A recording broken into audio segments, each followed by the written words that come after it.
Comedian Kunal कामरा याने उपमुख्यमंत्री एकनाथ शिंदे यांच्यावर गाण्यातून व्यंगात्मक टीका केल्याने शिवसैनिक प्रचंड संतापले आहेत। डोंबिवलीत सोमवार 23 तारखेला डोंबिवलीतील इंदिरा चौकात शिवसेना पदाधिकारी व शिवसैनिकांनी निषेध आंदोलन केले। कुणाल कामरा याने माफी मागावी नाहीतर त्याच्या चेहऱ्याला काळे फासू असे शिवसैनिक म्हणाले। शिवसेना कामरा विरोधात गुन्हा दाखल करणार आहोत असे यावेळी तालुका प्रमुख महेश पाटील म्हणाले। आंदोलनात कामराच्या फोटोला काळे फासत घोषणाबाजी करण्यात आली। यावेळी माजी नगरसेवक विश्वनाथ राणे, रणजित जोशी, संजय पावशे, कविता गावंड, शीतल लोके, दिनेश शिवलकर, तेजस पाटील, दत्ता वझे, सुदाम जाधव यासह अनेक शिवसैनिक होते।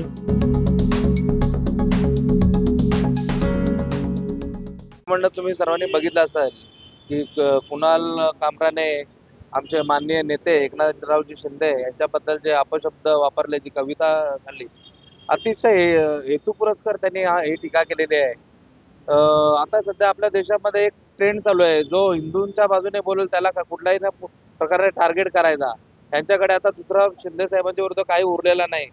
विधानसभेच्या ज्या निवडणुका झाल्या शिंदे साहेबांच्या नेतृत्वाखाली, त्याच्यामध्ये जे न भूतो न भविष्याचा जनतेने मॅन्डेट दिलेला आहे, एवढा मॅन्डेट आतापर्यंत कुठल्याही पक्षाला मिळाला नव्हता।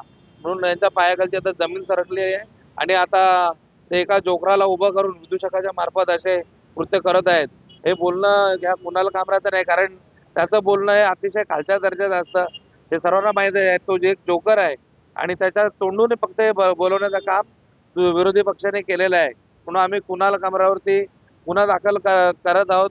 कुणाल कामराने जर जाहीर माफी मागितली नाही साहेबांची, तर त्याला महाराष्ट्रात आम्ही फिरू देणार नाही। त्यांनी महाराष्ट्रात येण्याचं धाडस करू नये। शिवाजी महाराज के आणि तो असंही म्हणतेला की माफी मागणार नाही। माफी नाही मागणार तो त्याला मग चपलांचा हार तर आम्ही देणारच आहोत आणि त्यांनी लवकरात लवकर अशी माफी आपल्या माननीय मुख्यमंत्री, माजी मुख्यमंत्री आणि आताचे उपमुख्यमंत्री एकनाथजी शिंदे साहेब यांची जाहीर माफी मागावी, नाहीतर आम्ही त्याला चांगलाच धडा शिकवणार आहोत, चपलेने मारणार आहोत आणि त्याच्या तोंडावर काळं एकदा फासायचं तर आम्ही करणारच होते काम। आणि आता आणि रिअल मध्ये तो भेटला ना तर ह्याच्यापेक्षा बदतर त्याची अवस्था होणार आहे।